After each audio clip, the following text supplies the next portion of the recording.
morning. Thank you all for coming out on a busy news day.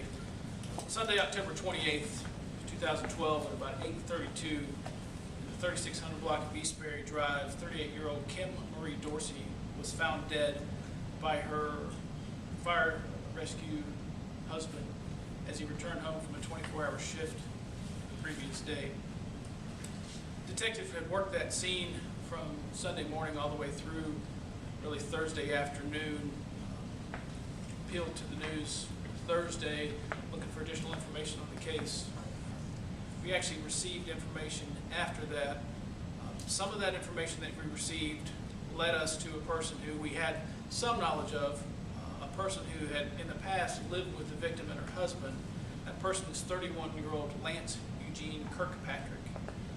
With that information, we actually found over the next days after we got that, a subject who was an associate of Kirkpatrick's who cooperated with investigators in this case. The cooperation he provided was substantial and really broke our case and led us to make the arrest of Kirkpatrick for the murder of Kim Dorsey.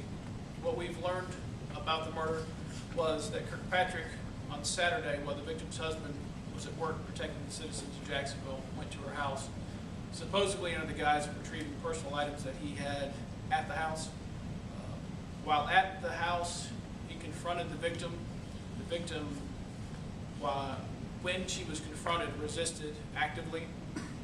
The subject armed himself and bludgeoned the victim in the head, as well as stabbed her. Both of those are the causes of death in this case. The subject fled that house at that point in time and was on the run basically since that murder. Lead Detective Larry Kiskowski and other members of Homicide Team 5 continued to work that case and still actively are continuing to work with the information that was developed late last night and early this morning. This is an active case still. We're working through the information that we garnered as to Kirkpatrick's actions after the case. I can answer a few questions regarding that if anybody has any. How was he there? He lived there? Did you say he was a former roommate or something, or used to stay with them of some sort? Yeah, in the past, Kirkpatrick had lived with both the victim and her husband. They had been gracious enough. Kirkpatrick was down on his luck. They had been gracious enough to let him reside with them for a period of time. I'm not going to go into really when that was or the duration of that, but know that he was a welcome guest in their house when he had lived there before.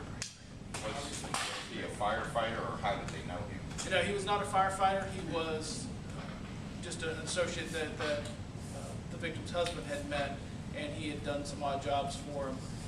In the victim's husband's off-duty capacity, he was a contractor, or is a contractor. So Kirkpatrick had done some odd jobs, worked for him in that capacity, was down on his luck, and had actually resided in their house. What kind of a contractor? I believe he's a building contractor, general contractor. So this was not a robbery gone bad, right? Or I didn't understand your question. Say again. huh? I didn't understand your question. I said this is not like a robbery, right? The motive was a robbery or something like that. That nature.